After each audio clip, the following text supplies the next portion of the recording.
Hi all. In the last session, we focused on how to write a character sketch of the characters in the chapter Le Horla. We also dissected report writing so as to fetch or maximize our grades. There are a few more areas in the chapters to be addressed. Today, we are going to deal with how to write a travel essay, how to write do's and don'ts, and also we are going to take a dip into the difficult areas in the chapter. Let's start today's class by focusing or stressing on those areas of difficulty so as to get clarity. What does the author compare the balloon to? What is the other thought that occurs in every mind present there? The balloon is compared to a cake made of yellow cloth. It also looks like a baby in the womb fed by Mother Earth. The long tube of yellow cloth through which the gas enters looks like an enormous worm swelling and undulating. Undulating means moving up and down. The delicious odors of the soil rise towards us. The smell of hay, of flowers, of the moist, verdant earth perfuming the air. Identify the type of imagery used in this sentence. Yes, we can find a series of personification.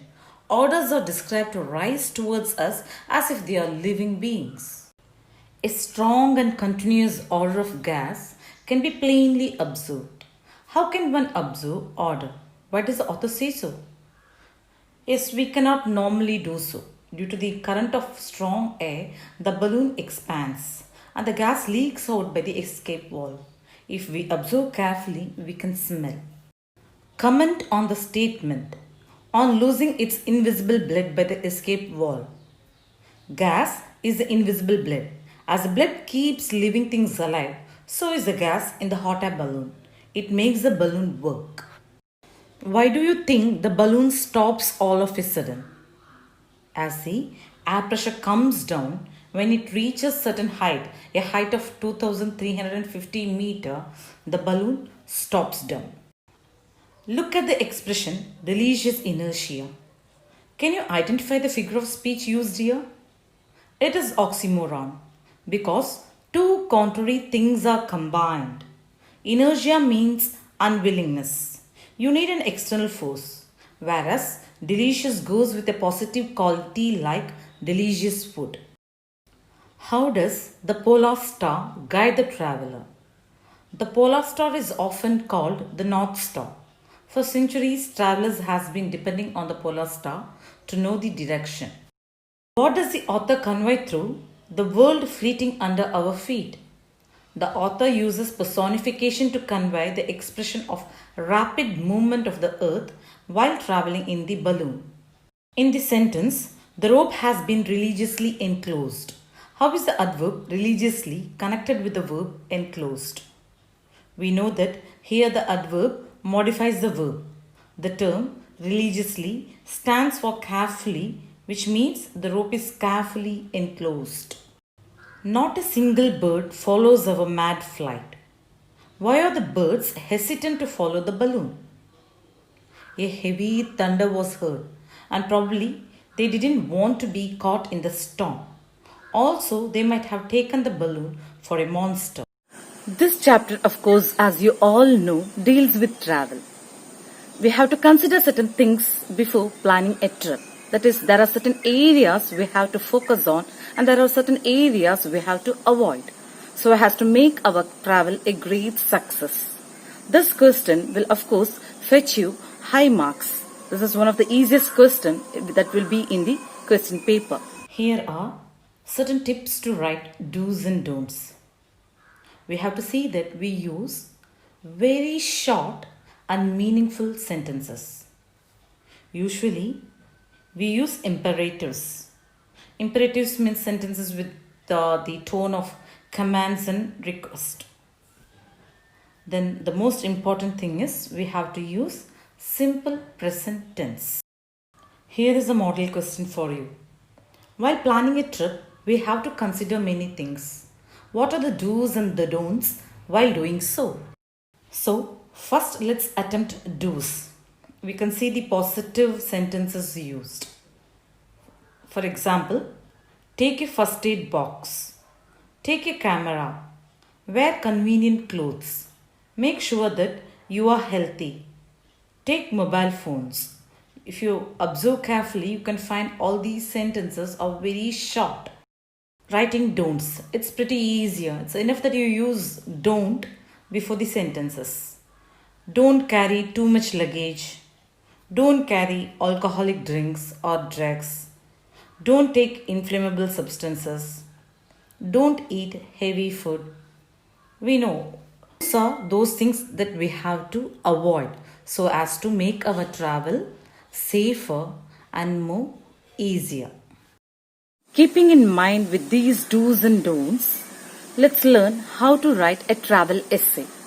Travel essay is nothing but a description of one's travel in a narrative style. Let's check out the handy tips to write a good travel essay. So, how to write a good travel essay? Here are some tips to write a good travel essay. The first thing you have to keep in mind is to give a proper heading so as to grab the reader's attention. Then, describe the physical features. The golden rule is to include as much visual description as possible. A vivid description that explains even a blind person. See that you don't start your travel essay using the ordinary cliches. Avoid these cliches, or we can say the usual entry like we started our journey, we were 5 of us, etc. should not be your first line of the essay, but something different. You can include any practical experiences you had. The paragraph should include where you were, what were you doing there, and why, etc. It would be good if you make personal reflections on everything you come across.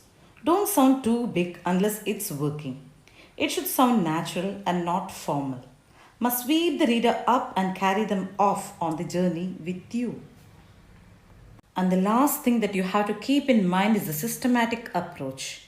Come up with a narrative thread or flow which links every incident you come across. Cherry pick the best bits of your journey. Here is a simple model of a travel essay. Write a travel essay describing a travel experience you had recently. Exotic memory.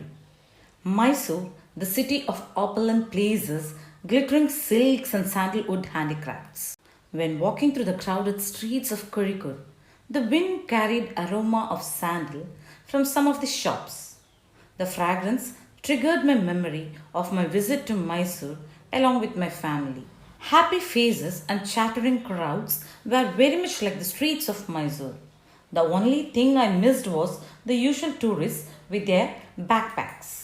It was during my summer holidays we visited Mysore, a lovely place with exceptionally amazing monuments and marvelous places.